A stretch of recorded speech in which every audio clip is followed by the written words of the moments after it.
အခုလည်းတလောကျွန်တော်တို့က software လေးတွေနည်းနည်းအဲ့ဒါတက်နေတော့ Viber ပြောရမယ်ဆိုတော့ Viber ပေါ့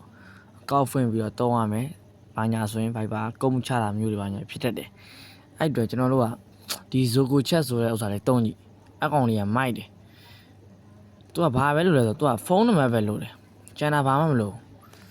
။ဖုန်းနံပါတ်တစ်မျိုးလေးနဲ့ဖွင့်လို့ရတယ်ကျွန်တော်တို့ Facebook လိုပဲ VPN တွေဘာညာလည်းမလို့ဗျာဒီမှာတင်ထားတဲ့ဟာတွေ auto ကြည့်ရုံပဲ။ရပြီ။ AC ပဲကြည့်လို့ရတယ်။ကိုအတီတယောက်ကတကယ်လို့ဖွင့်ထားရဆိုရင်ကျွန်တော်တို့ကဒီမှာ connect ဆိုတဲ့နေရာလေးကိုတွားပြီးတော့ तू က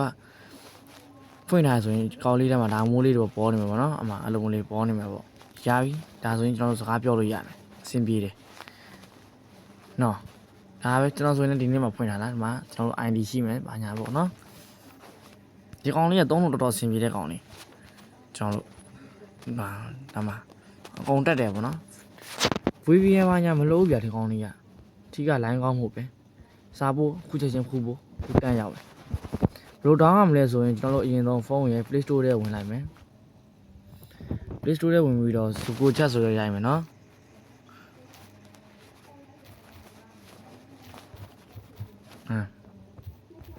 Zogo Chat လို့ရိုက်လိုက်မယ် server မှာရိုက်ပြီးကျွန်တော်တို့ဒီကောင်လေးကို down လိုက်မယ်အလွယ်တကူပဲ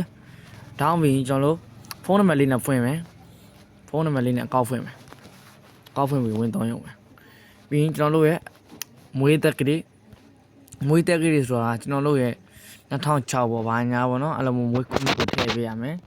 ပြီးရင်ယောက်ျားသားမင်းမလားယူပြီးနံပါတ်ပေးမယ်ပြီးပုံထည့်မယ်ဒါပဲပြီးတော့ကိုကဘိုးတိုင်းကျွန်တော်ဆိုဘိုးတိုင်းနောက်ချက်မှနေရဘိုးတိုင်းနောက်ချက်ဆိုဘိုးတိုင်းနောက်ချက်ထည့်မယ်ဘာညာပေါ့နော်အဲ့လိုပုံထည့်ပြီးတော့